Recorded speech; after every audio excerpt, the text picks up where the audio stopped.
What is going on, YouTube? Andrew Miller from Hook'emHeadlines.com coming back at y'all today with a look at some of the new special assistant to the head coach hires that Steve Sarkisian and the Longhorns have made here in the last, what I would imagine is the last few weeks.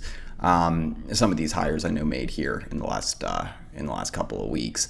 I think this has drawn a lot of headlines in the last few days. Some of these special assistant hires that were either announced or reported.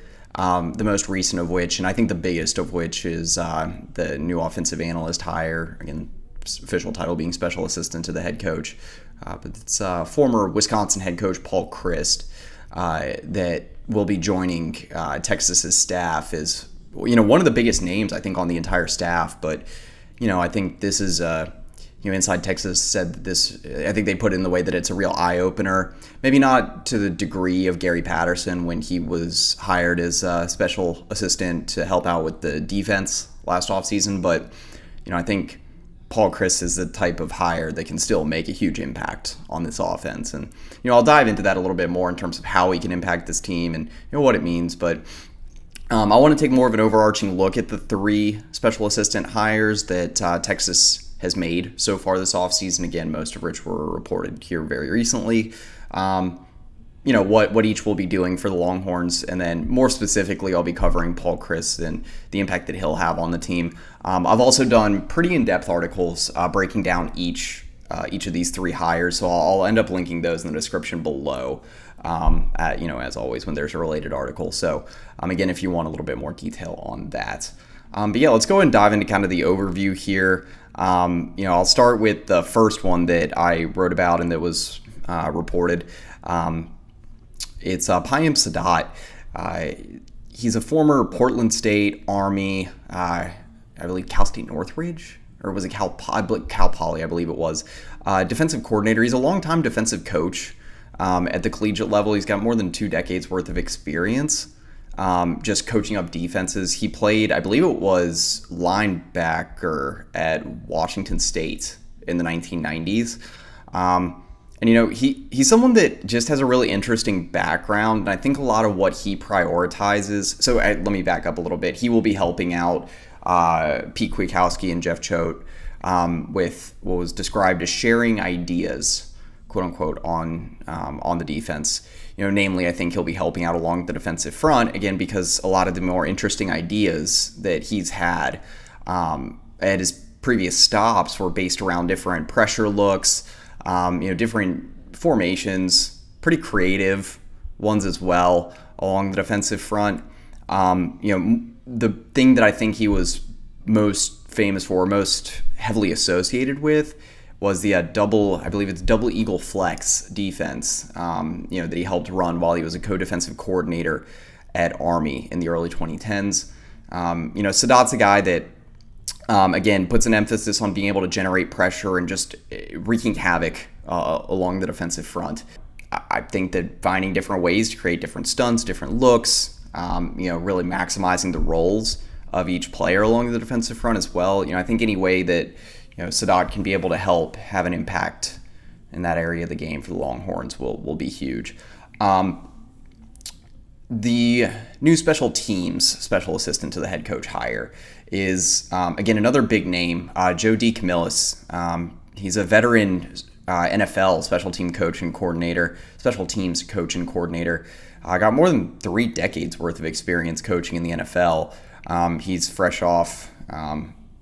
He was not retained in his position. He was special teams coordinator for the LA Rams for a couple of years, won a title with them during the 2021 season, but Sean McVay did some coaching turnover on his staff this offseason after the Rams went 5-12 last season, and DeCamillis was one of the departures in the midst of that turnover. I guess what is the Rams' loss is the Longhorns' gain, because I think DeCamillis could be a fantastic addition to the special teams. I mentioned a lot of the moves here and there this offseason for the Longhorns that, you could tell with some of their portal priorities and, roster building and, minor tweaks maybe to recruiting or coaching staff changes, minor staff changes, of course, because the special assistant hires and the wide receivers coach are some of the bigger staff hires that have happened this offseason. But, you can learn a lot about what the Longhorns are prioritizing, and special teams is a big one.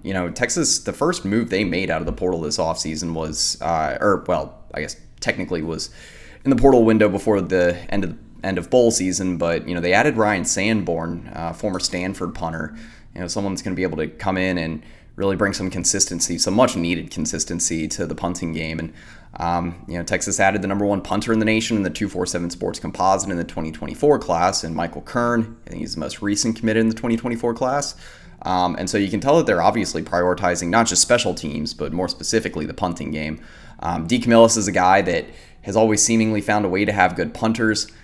His special teams units in the last decade have ranked in the top half of the NFL more often than not.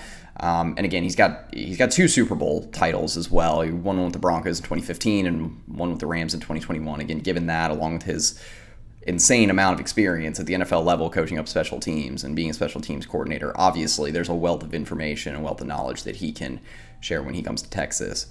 So yeah, I think that's a huge hire. He'll be helping out special teams unit with Jeff Banks. And then last but not least, the name I mentioned earlier, Paul Chryst, new special assistant to help offensive line coach / offensive coordinator Kyle Flood on the offense. More specifically, he'll be helping out with the run game and different blocking schemes. I think this move is fantastic because Texas, the biggest area of turnover they're facing on the roster this offseason is at the running back position. There's going to be question marks surrounding the ground game heading into next season. There's certainly a lot of depth in the running back room, but whenever you lose Bijan Robinson and Roschon Johnson, obviously that's a lot to replace. And so, bringing a guy like Chryst that has so much experience in, just being able to churn out 1,000-yard rushers between his time at Wisconsin, Oregon State, Pitt, as a college coach going back more than 2 decades. He's had some tremendous running backs over the last 2 decades. It goes all the way back to Steven Jackson at Oregon State, was one of his first 1,000-yard rushers. He also had Ken Simonton, one of the other best running backs in Oregon State football history. But at Wisconsin, he's produced so many 1,000-yard rushers. He's had a lot of good running backs. If you look back, you got guys like Monty Ball, Jonathan Taylor being, I think, the headliner, PJ Hill. But I really think that, obviously the system that he had at Wisconsin on offense was largely responsible for producing so many of these 1,000-yard rushers. I think he's had in the ballpark of 18 or 20 1,000-yard rushers that he's helped to produce helped coach up in his career as an offensive coordinator or just head coach in college. As much as we could talk about all the different 1,000-yard rushers that Chryst produced at Wisconsin and Pitt and Oregon State, I think that track record kind of speaks for itself. And I think the most important thing with this hire is that his philosophy toward the run game and different blocking schemes and offensive line personnel, it seems rather similar to Kyle Flood. Not just seems, it is. They both kind of that big human mold in the trenches, guys that north of 300 pounds, long frames, long arms, that sort of thing. Where when you look at the type of guys that Kyle Flood's recruiting, you're getting personnel that's going to be able to, win battles in the trenches in the SEC when Texas leaves the Big 12 in 2024. I pointed out an example in my article. I did players that could benefit the most from the addition of Paul Chryst, and I pinpointed Hayden Conner. He's a guy that Chryst and the Badgers staff recruited pretty heavily in the 2021 class. Conner had actually visited Wisconsin multiple times before committing to Texas in the summer of 2019. He's a guy, 6'5", about 315, 320 pounds, a pretty agile interior offensive lineman, has shown the ability in the past to be a pulling guard. And, I think he's the type of guy that, was a little bit up and down the stretch last season. And, I think he could really use that extra boost and that extra attention to, maybe find some different ways that he could be utilized in different blocking schemes and, different ways that he can win matchups as a run blocker along the interior. Texas's weak point, obviously, along the offensive line last season was the interior offensive line. And so, Chryst being able to help guys like Cole Hudson, Hayden Conner, DJ Campbell, find different ways that they can win matchups, make little tweaks to their game. I think specifically for a guy like Campbell, if Chryst can take some extra time and, really help him figure out what his role is in the offense, where he's supposed to be, and just how he can figure out the chemistry along with the other offensive linemen would be absolutely huge. If you guys remember last offseason, Gary Patterson was working very closely with some guys like Jaron Thompson and like DeMarvion Overshone, experienced, proven guys that are starters on the defense, but, just helping them make little tweaks in their game to, be a little bit more precise in certain areas, or just know where to be in certain personnel packages. And, obviously I think that had a profound impact on both of their games. Like, Jaron Thompson and Demo both had career years in 2022. And so I think Gary Patterson's addition helped that. In a similar sense, I think that, Paul Chryst can help give that extra push to, help a guy like Hayden Conner have potentially a career year, which is much needed for Texas to have that anchor along the interior offensive line. But anyway, I think the impact that Chryst can have on the offensive line, in terms of scheme versatility, different usages, different personnel packages, will help tremendously when game planning for different opponents, finding different ways that you can get an advantage in the run game. One of the ways that he will be helping out as an offensive analyst / special assistant is game planning. I really like if you're looking at specific run styles and run plays that Chryst could be able to help out with at Texas. I think obviously the inside zone. I think Texas struggled at times to get that in the counter run game going last season. And, with Texas having some younger running backs this year, finding ways to create more open running lanes and, be able to maybe set the edge a little bit better in the outside zone run game and be able to set the tone that way. Again, these are all different ways that Chryst can help with game planning. The last thing I wanted to specifically mention for Chryst, I've mentioned the running backs and the offensive line a lot. I think the tight ends are going to be profoundly impacted by this addition. JT Sanders, I pointed him out as a guy that could benefit the most, as one of the guys that could benefit the most from this hire. Sanders obviously is a very, very versatile weapon to have as a tight end that can line up all over the place and can beat a multitude of different defenders, whether it's, before the catch or running after the catch. Obviously he's kind of a matchup nightmare for most opposing defensive coordinators. But Sark pinpointed during the spring, Sanders' biggest area of improvement, I think, is figuring out how to be a more consistent run blocker. Not only will that help him at Texas this year, but that will also help boost his draft stock for the NFL if he decides to declare early for the NFL draft next offseason, which I think a lot of us expect him to do. If he can find different ways to get leverage and, more consistently find his assignments and open up running lanes on the outside, that's obviously going to have a huge impact on this offense. Gunnar Helm, a guy that is mostly known as a blocking tight end. Obviously, the different ways to utilize him in different schemes and, maybe help position him to be a more effective run blocker on a consistent basis. I still think there's room to grow for him in that regard, even though, again, he is probably the most consistent run blocker that Texas has at the position.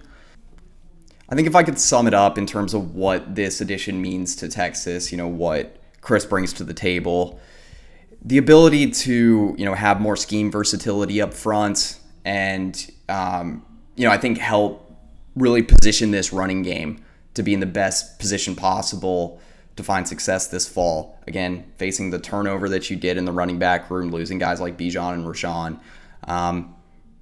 I think this is just going to help make life easier and help a guy like CJ Baxter, maybe, a guy like Jaden Blue, again, Jonathan Brooks, definitely, really find their roles in the offense where they can best contribute to success. And again, really be able to set the tone because we've always said it. If you're a Texas fan, you know this, but the way that Sark likes to set the tone on offense is that outside zone run game, get the run game going. You're able to layer in different concepts and, having a guy like Chryst that will complement Flood's philosophy and his scheme so well, I think that'll take a little bit of the onus off Sark to focus so much on the running portion of game planning, where, he can now focus on more of a holistic team approach as well as, making sure that Quinn Ewers in the passing game are going full throttle. So, overall, I I meant to mention this at the beginning of the video, but I think that the addition of all of these three guys really shows that Sark and the Longhorns are obviously leaving no stone unturned. A lot of different areas that we've talked about where either Texas needs to improve, particular players need to make strides, or that might be questionable for Texas heading into next season.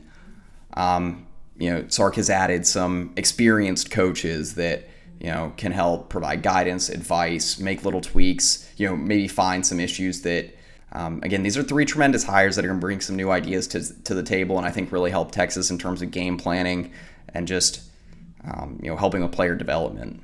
And so, love all these three hires. Again, hope that I was able to provide a little bit of background on these three. There's a lot that I could talk about here because each of these three coaches has such a, kind of diverse background or lengthy background. These guys each of these coaches brings more than 20 years of coaching experience to the table in their respective fields, their areas of coaching. So, like I said, love these three hires, and I think that the impact that this will have on Texas right away will be felt on the field this fall. So anyway, for Andrew Miller, Hook'emHeadlines.com, that's pretty much it.